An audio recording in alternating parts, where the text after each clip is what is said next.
Hello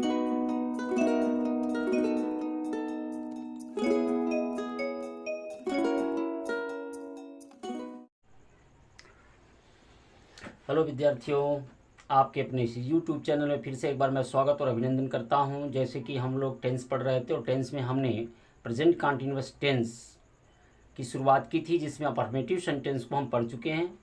और आप इस वीडियो को पहली बार देख रहे हैं तो आप प्लेलिस्ट में जा करके इसकी अफर्मेटिव सेंटेंस को देख सकते हैं।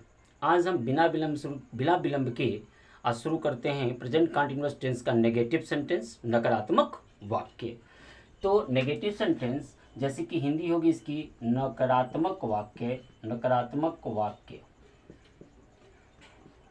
इसका नियम क्या होता है मैंने पहले से ही बोर्ड पर लिख दिया है। यदि वाक्य में नहीं शब्द आए तो नहीं शब्द की अंग्रेजी नॉट को मुख्य क्रिया के तुरंत पहले लिखते हैं।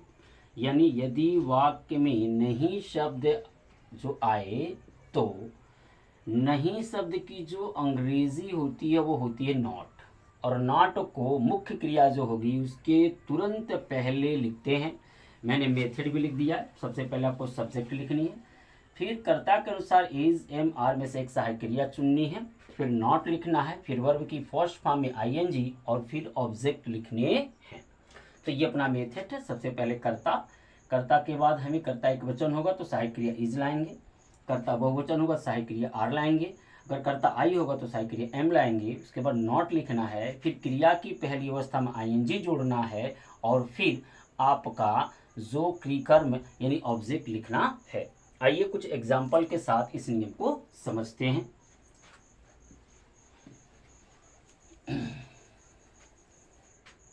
जैसे राधा गीत नहीं गा रही है। राधा गीत नहीं गा रही है, तो इसमें कर्ता हुई राधा और राधा एक है, इसलिए इसके साथ सहायक क्रिया लगे इज के बाद तुरंत लिखना आपको नॉट। अब गाने की अंग्रेजी होती है SING सिंग, और सिंग में ING हो जाएगा सिंगिंग, और गीत जो ऑब्जेक्ट है उसको लिखेंगे लास्ट में सॉन्ग। तो Radha is not singing song, वे पतंग नहीं उड़ा रहे हैं, वे पतंग नहीं उड़ा रहे हैं। तो आप देख सकते हैं वे की हो जाएगी दे, और दे के साथ सहायक क्रिया क्या लगेगी आर, चूंकि ये बहुवचन है।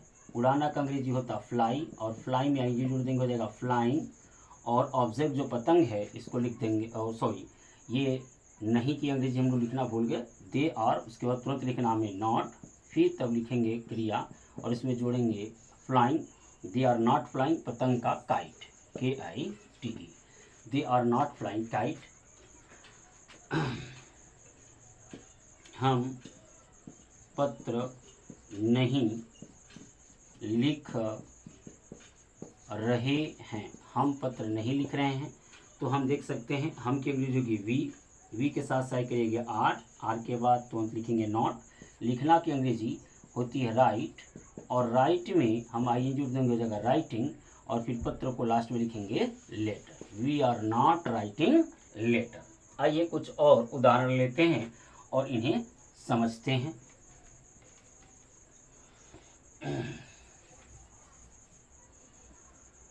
धोबी कपड़ा नहीं धो रहा है, धोबी कपड़ा नहीं धो रहा है। तो धोबी का हो जाएगा आपका वाशरमैन। अब वाशरमैन एक है तो इसके लिखेंगे इज, इसके बाद लिखना है हमें तुरंत नॉट। अब धोना का अंग्रेजी होता वाश, जो मुख्य क्रिया है, तो वाश में लिखेंगे ING वाशिंग, और कपड़े का हो जाएगा क्लोथ्स।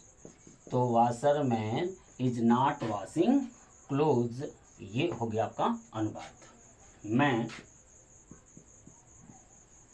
आम नहीं खा रहा हूँ, मैं आम नहीं खा रहा हूँ।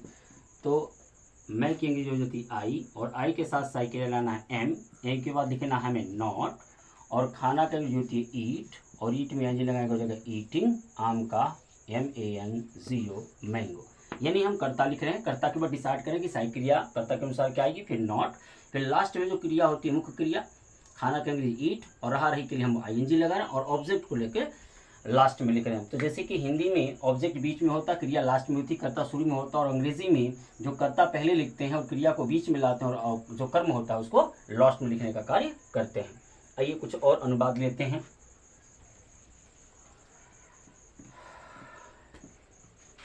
वह पुस्तक नहीं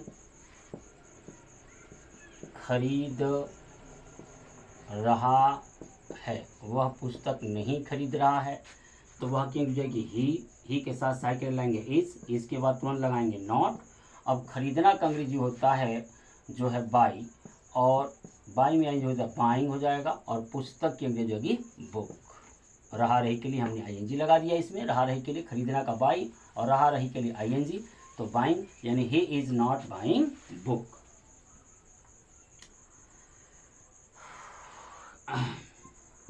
गाय दूध नहीं दे रही है, गाय दूध नहीं दे रही है, तो यहाँ हो जाएगा आपका काऊ, और काऊ एक है तो इज, उसके बाद लाना है आपको नॉट, और देना का भी जो होता है गिव, और गिव में जोड़ देंगे जैसे हो जाएगा गिविंग, और दूध का होता है मिल्क, MILK। तो cow is not giving milk, गाय दूध नहीं दे रही है। तो इस तरह से हमने कुछ उदाहरण के साथ प्रेजेंट कंटिन्यूअस के नेगेटिव सेंटेंस नकारात्मक वाक्य को समझे। आप जो है कुछ अनुवादों को बनाइएगा, और बेहद आसान है। आप अगर थोड़ी सी प्रैक्टिस करेंगे, अभ्यास करेंगे, तो निश्चित तौर से इस टेंस को आपके पकड़ आपकी बन जाएगी। तो फिर हम इसके प्रेजेंट कंटिन्यूअस के इंटरोगेटिव सेंटेंस के साथ अगले वीडियो में फिर मिलते हैं। तब तक के लिए हम आपसे इजाज़त लेते हैं। पढ़ते रहिए, टहलते रहिए और मस्त रहिए।